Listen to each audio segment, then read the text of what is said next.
ఇందులోనే అదంతే అంటే లోపలికి వెళ్ళి వాటర్ తీసుకుని వచ్చి కంటిన్యూగా దీనిపైన నీరు పోస్తూ ఉంటారు.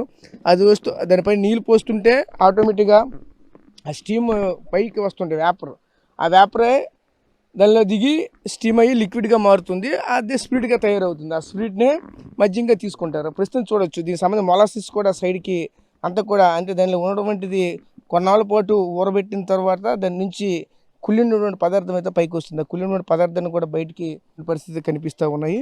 ప్రస్తుతానికి చూస్తూ ఉంటే జస్ట్ ఇప్పుడే ఇదంతా కూడా జరిగినటువంటి పరిస్థితి కానీ వెంటనే ఈరోజు ఉదయం ఇదంతా జరిగింది. ఎందుకంటే పొయ్యి కూడా చాలా వేడిగా ఉంది. ఎప్పుడైతే పోలీసులు ఈ ప్రాంతాన్ని చేరుకుంటారని తెలియడంతో ఇక్కడి నుంచి అందరూ కూడా పరారైన పరిస్థితి కనిపిస్తూ ఉన్నాయి. ఇంకా ఇక్కడ ఏమేమి ఉన్నాయో చూద్దాం. ఇక్కడ చూసుకుంటే ఉదయాన్నే టిఫిన్ కూడా చేసినటువంటి పరిస్థితి, ఉప్మా కూడా తీసుకొచ్చారు.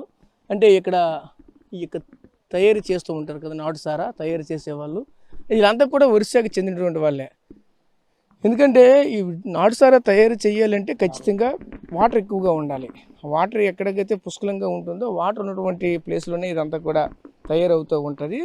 దాంతోపాటు వాళ్ళకి ఎక్కువగా వేడి చేయడానికి కర్రలు ఎక్కువగా ఉండాలి, కలప ఎక్కువగా ఉండాలి, వంట చెరుకు ఎక్కువగా ఉండాలి. చూస్తూ ఉంటే ఇవన్నీ కూడా పైకి పోతే ఫుల్గా పెట్టాడు.